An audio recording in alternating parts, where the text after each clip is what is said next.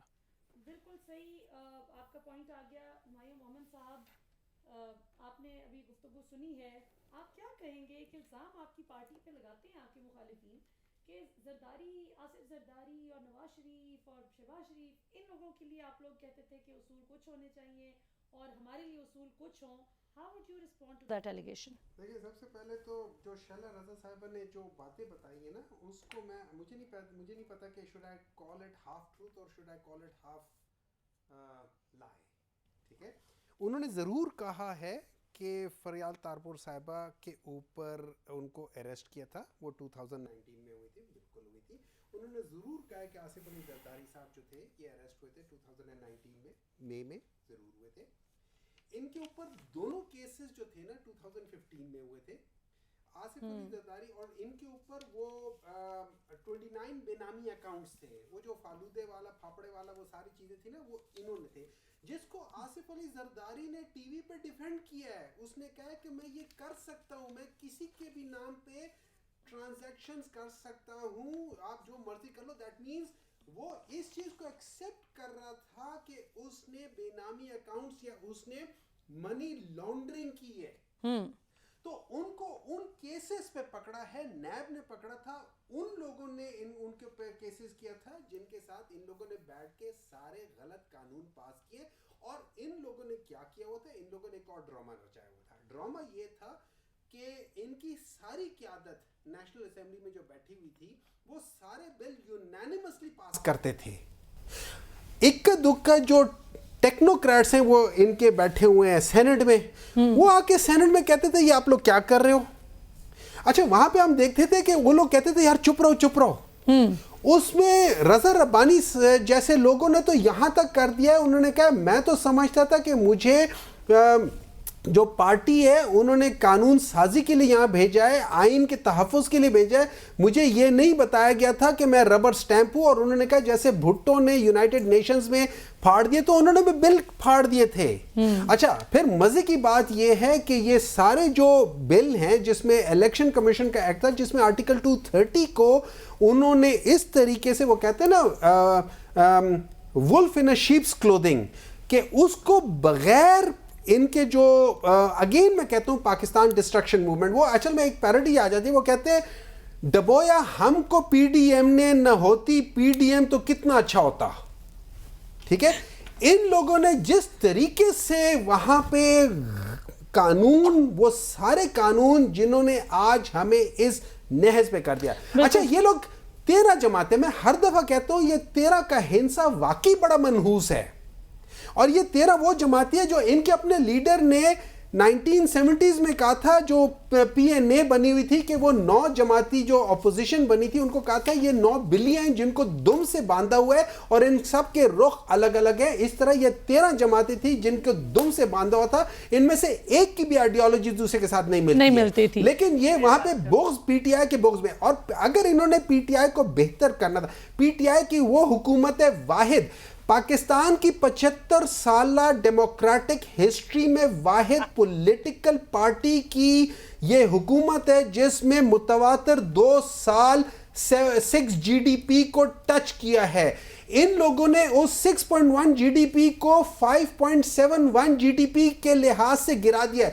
اتنا 5.7 G D P Peoples Party کی کسی بھی دور نے انہوں نے اچیو نہیں کیا, لیکن -5.71 ان لوگوں نے ضرور اچیو کر دیا ہے. یہ ان کو کریڈٹ جاتا ہے. ان لوگوں نے اچھا آج جو لوگ بلک رہے ہیں اس کے پیچھے 1994 2002 2008 2015 اس میں جو ان لوگوں نے کیپیسٹی پیمنٹس آئی پی پیز کے کہ یار اگر تم 600 تمہاری کیپیسٹی ہے, ہم تم سے 100 لیتے ہیں لیکن ہم پیسے تمہیں 600 دیں گے, وہ بھی ڈالرز میں دیں گے. ڈالر بیس ریٹرن, بالکل. یہ اس ملک کو ستیہ ناش کرنے والے یہ لوگ ہیں. سینیٹر صاحب بریک کے بعد واپس آتے ہیں تو جی آئی پی پیز پہ بھی بات کرتے ہیں. یہ بہت ہی اہم نقطہ انہوں نے اٹھایا ہے.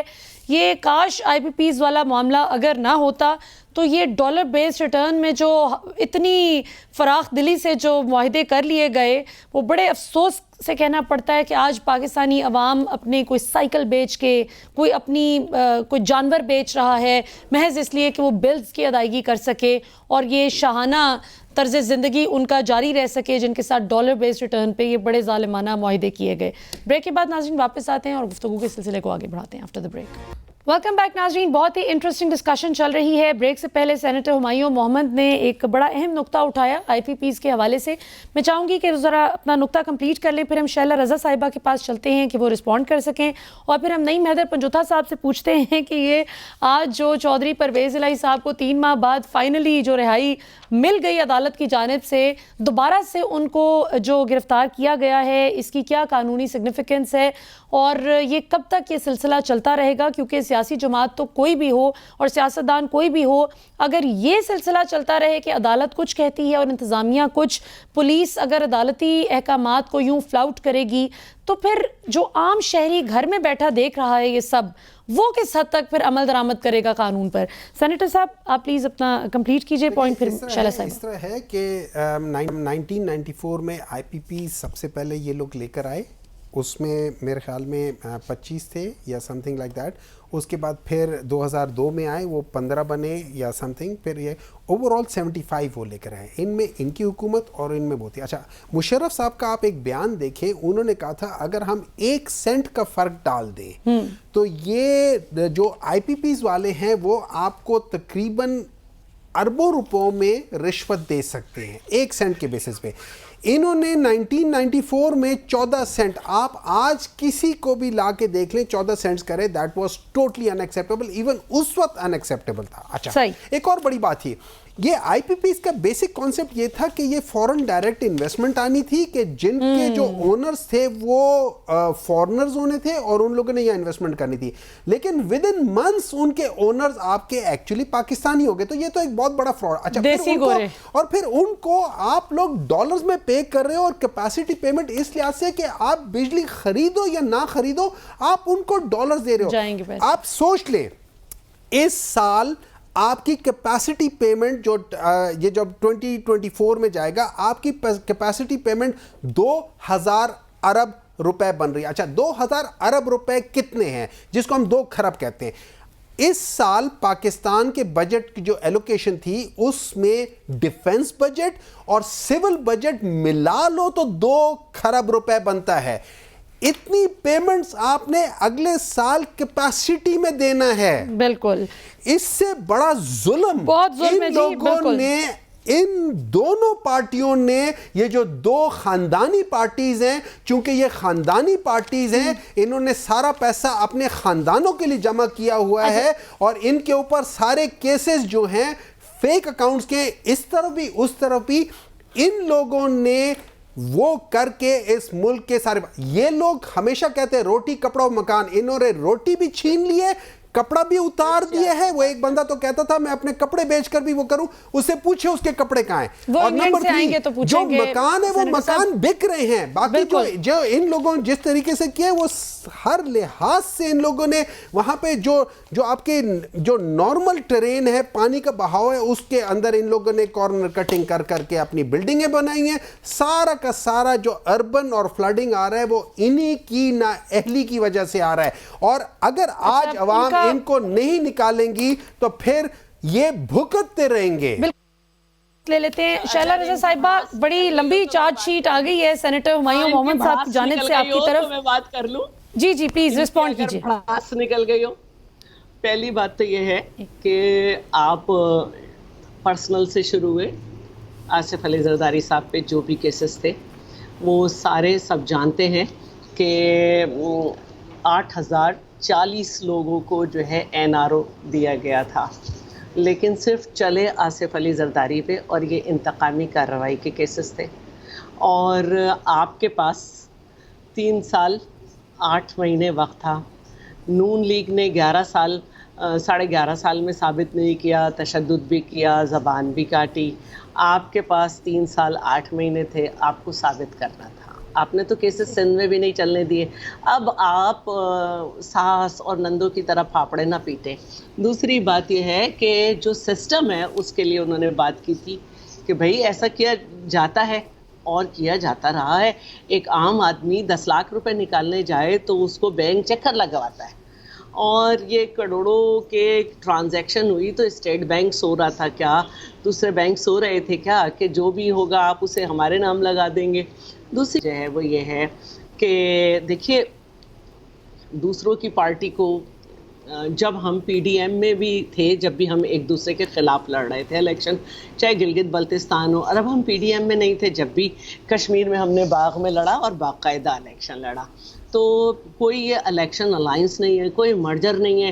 آپ بھی جو ہے نا ایک شخص کو وزیر ریلوے سے آپ نے وزیر داخلہ بنایا, اور علل اعلان آپ نے کہا کہ اس کو چپڑاسی بھی بنانا پسند نہ کریں. آپ نے جو ہے متحدہ کو کیا کیا نہیں کہا.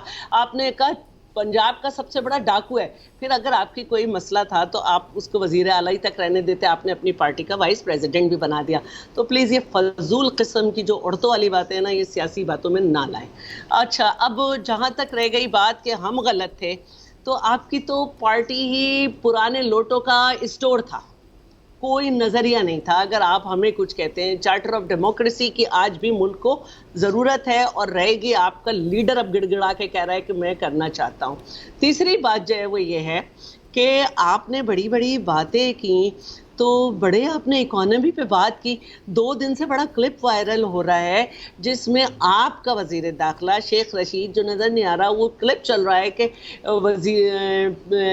PTI کا چیئرمین کوئی بچہ تو تھا نہیں, اسے تو جولائی 21 میں پتہ چل گیا تھا, اس لیے معیشت پہ ہم بارودی سرنگیں باندھ گئے. خود وہ کہہ رہا تھا کہ مجھے ہٹانے سے بہتر تھا بام گرا دیتے. پھر آپ کے وزیر خزانہ نے کہا کہ کوئی معاشی پالیسی نہیں تھی, ہم ایک کے بعد ایک تجربہ کرتے تھے. آپ کے دور میں جتنا 10 سال میں قرضہ لیا گیا, آپ کے اکلوتے دور میں 3 سال 8 مہینے میں لیا گیا. آپ کے دور میں پہلی دفعہ GDP نیگیٹو ہوئی, اور آپ کے دور میں ایکسپورٹ امپورٹ سے ڈبل تھی. تو ہمیں بالکل نہ بتائیں کہ آپ کیا کر کے گئے. آپ کا خمیازے کو ایک منٹ پلیز, آپ دونوں کو موقع دیتی ان کے درمیان. جی پلیز کوئی ہوتا تو بیٹھتا نہ دو کے درمیان. تو میں یہ کہنا چاہتی ہوں کہ ڈیلی ٹائمز کو اٹھائیں اور دیکھیں کہ اس نے کیا لکھا ہے کہ آج پاکستان پہ جو مشکل ہے, آج پاکستان پہ جو مالی مصیبت ہے, وہ ان کے سخت انہوں نے جو IMF سے معاہدہ کیا, یہ ان کے شوکت ترین نے بھی کہا تھا, پھر اس معاہدے کو پورا نہیں کیا. انہوں نے سبسیڈیز دیں, سب کیا, اور اس معاہدے کو توڑا. ان کا معاہدہ تھا کہ یہ بجلی پہ سبسڈی نہیں دیں گے, لیکن انہوں نے بجلی پر بھی دی, فیول ایڈجسٹمنٹ چارجز. اچھا, انہوں نے فرنس آئل سے مہنگی بجلی بنائی, اور بہت بڑا انہوں نے, میں اس کا بھی حساب کتاب دے دوں کیونکہ یہ تو کرتے ہی رہتے ہیں بس اس طرح کی باتیں. اور دوسرے انہوں نے جو سب سے بڑی بات کی وہ یہ تھی کہ انہوں نے پیٹرول پہ جو ہے وہ لیوی 5 روپے سے 50 روپے تک لے جانی تھی, یہ نہیں لے گئے. اور یہ سارے ان کے کارنامے رہے, جس کی وجہ سے آج باہر ملکوں کے اخبارات بھی لکھ رہے ہیں کہ اس وقت پاکستان میں جو سب سے بڑا مسئلہ ہے وہ یہی ہے. اچھا, ان کا یہ بھی تھا کہ پاور سیکٹر میں جو اربوں کے گھپلے ہیں, تو ان کی حکومت نے فرنس آئل مافیا کو خوش کرنے کے لیے سستی LNG چھوڑ کر انہوں نے 2019 سے 2021 تک یہی کیا کہ مہنگی بجلی فرنس آئل سے بنائی. تو یہ باتیں میں بھی کر سکتی ہوں, پلیز یہ باتیں مجھے آپ سے زیادہ پتہ ہے. مجھے معلوم ہے پیڈو میں کیا ہوا, یعنی نتھیا گلی ہاؤسنگ اسکیم میں بھی نیب آپ کے پیچھے ہے, اور بہت ساری چیزوں میں, اور وہ جو مالم جبا کیس ہے وہ بھی کسی سے, لیکن کیونکہ وہی والی بات تھی بھینس اور لاٹھی کی, تو آپ ہر کیس پہ بیٹھ گئے. نہ آپ نے پارٹی فنڈنگ کیس چلنے دیا, اس کی بھی جس پہ ان کو سسپینڈ کی گئی ہے، اس میں بھی 50 کے قریب پیشیاں ہوئیں، اور کہا جاتا ہے 50 نہیں 42 شاید پیشیاں ہوئیں کہ 37 پیشیوں پہ آپ نہیں آئے، کبھی ٹانگ دکھاتے تھے، کبھی ہاتھ دکھاتے تھے ٹوٹا ہوا. یہ باتیں کرنے کا وقت گزر گیا ہے. اصل بات جو ہے وہ یہ ہے کہ آپ نے جس مشکل میں ڈالا تھا، ہم مختلف آئیڈیالوجی کے لوگ صرف اس لیے اپنی سیاست کو اسٹیک پہ لگانے آئے کہ نہ تو آپ نے IMF سے معاہدہ توڑا تھا جو اسٹیٹ کا معاہدہ تھا، اور دوست ممالک بھی ہماری طرف نہیں دیکھ رہے تھے، ان کا بھی مشروط تھی مدد، ہم نے اس کو صحیح کیا ہے، آج بہتری ہے. لیکن ظاہر ہے کہ ایک پوری دنیا کا اکانومی کووڈ کے بعد، پھر یہ یوکرین کی اور یہ جو جنگ لگی ہوئی ہے، یہ اور آپ کے IMF سے نااہلی، آپ کی IMF شیلا صاحبہ اب چونکہ بالکل ہمارے پاس بالکل صحیح آپ کا پوائنٹ آ گیا شیلا صاحبہ، وقت کی قلت ہے، بس پروگرام کا اب اختتام کی جانب بڑھ رہے ہیں. نعیم حیدر پنجوتا صاحب سے آخری 1-2 کوئک کویشچنز کرتے ہیں. نعیم حیدر پنجوتا صاحب، یہ سیاسی ڈسکشن تو بڑی انٹرسٹنگ آپ نے دونوں سائڈ سے دیکھی، موقف آئے. اب آپ ذرا قانونی طور پہ اگر ہمیں کوئکلی بتا سکیں کہ جس طرح چودھری پرویز الہی صاحب کا آج ہوا، 3 ماہ بعد ان کو بیل مل رہی تھی کہ اچانک سے دوبارہ سے ان کو گرفتار کر لیا گیا، اس کی تھوڑی سی وضاحت کر دیں کہ عوام اس حوالے سے تشویش میں ہے کہ کوئی بھی سیاستدان ہو، پیپلز پارٹی کا ہو، نون لیگ کا ہو، PTI کا ہو، کاف لیگ کا ہو، یہ کیا ہے کہ عدالت بیل دے اور آگے سے انتظامیہ جو ہے وہ نئی کارروائی شروع کر دے. تھینک یو سو مچ. بات یہ ہے جی کہ یہ سلسلہ تو جس وقت سے پاکستان تحریک انصاف کی حکومت گئی ہے، بہت زیادہ گرفتاریوں کے حوالے سے ورکرز گرفتار ہوئے، یا پاکستان تحریک انصاف کے رہنما گرفتار ہوئے، یا تو انہیں پریس کانفرنسز کرنی پڑیں اور پھر انہیں ریلیز کیا گیا، اور اگر ویسے عدالت ریلیز کرتی ہے تو فوراً دوسرے مقدمے میں، پھر تیسرے مقدمے میں، پھر چوتھے مقدمے میں. اور مزے کی بات یہ ہے کہ یہ مقدمے اتنے زیادہ کمزور ہیں، ان کے اندر کچھ جان ہی نہیں ہے کہ فوراً بیل ہو جاتی ہے. اور پھر 3 MPO، پھر 16 MPO، یہ جو عدالتی احکامات ہیں ان کو ہوا میں اڑا رہے ہیں. ایک بندہ ایک آرڈر کے تحت پابند ہوتا ہے، اور پھر عدالت کہتی ہے کہ یہ غیر قانونی آرڈر ہے، کہ وہ ایک بندہ حراست کے اندر ہے تو وہ کیسے اشتعال انگیزی یا اس طرح کی کوئی سازش کر سکتا ہے. آپ دوبارہ اسی آرڈر کے اندر اسے جو گرفتار کر رہے ہیں، اس کے باوجود توہین عدالت کی کارروائیاں لگنے کے باوجود یہ سارا سلسلہ جا رہا ہے، صرف اور صرف پولیٹیکلی وکٹمائز کیا جا رہا ہے تاکہ زیادہ سے زیادہ لوگ توڑے جائیں. یہ بالکل غیر آئینی، غیر قانونی کام ہے. کسی کو بھی غیر قانونی حراست میں نہیں رکھا جا سکتا. آئین کا آرٹیکل 10A جو ہے وہ واضح ہے کہ فیئر ٹرائل جو ہے وہ ہر پاکستان کے شہری کو وہ حق رکھتا ہے، اور فیئر ٹرائل کی اپرچونٹی. کیس پہ کوئکلی لاسٹ 30 سیکنڈز، توشہ خانہ کیس جو ہے سزا معطل ہوئی ہے، ختم نہیں ہوئی، یعنی کیس ابھی چل رہا ہے. لیکن جو سزا جو ہے وہ معطل ہوئی ہے، اور جو مین کیس ہے، جو مین اپیل ہے وہ بھی پینڈنگ ہے، کیونکہ سزا جو ہے شارٹ سینٹینس ہے، صرف اس حد تک ختم ہوئی ہے، اور جو مین کنوکشن ہے وہ باقی ہے. جب تک اس کے اوپر فیصلہ نہیں ہوگا تب تک وہ کیس ختم نہیں ہوگا. لیکن دوسری طرف پیش رفت جو آج ہوئی ہے وہ یہ ہے کہ الیکشن کمیشن نے جو فیصلہ دیا تھا توشہ خانہ کیس کے حوالے سے، اس کو ہم نے اسلام آباد ہائی کورٹ میں چیلنج کیا تھا. وہ فکس نہیں ہو رہا تھا. ہم نے درخواست دی تھی کہ اگر فکس نہیں ہو رہا تو ہمیں اپیل واپس لینے کی اجازت دی جائے. کل پھر ہم نے ایک نئی درخواست دی کہ اپیل واپس لینے کی اجازت دی جائے، لیکن آج وہ فکس ہو گئی ود آبجیکشن. اور 13 تاریخ کے لیے اسلام آباد ہائی کورٹ نے مین اپیل کو بھی اور درخواست کو بھی فکس کر لیا ہے. 13 تاریخ کو واپس ہوگی. لاہور ہائی کورٹ میں یہ معاملہ پینڈنگ ہے. اگر ادھر فیصلہ ہو گیا تو تب بھی یہ کنوکشن ختم ہو جائے گی. اگر سپریم کورٹ میں فیصلہ ہوتا ہے تب بھی ختم ہو جائے گی. اگر اپیل پہ فیصلہ ہوتا ہے تب بھی ختم ہو جائے گی. کیس کے اندر ہے کچھ نہیں. اپیل کا فیصلہ یا جس وقت بھی کیس کا فیصلہ ہوگا یہ سزا جو ہے، یہ کنوکشن جو ہے یہ ختم ہو جائے گی. بالکل صحیح. بہت بہت شکریہ نعیم حیدر پنجوتا صاحب، شیلا رضا صاحبہ اور سینیٹر ہمایوں محمد صاحب.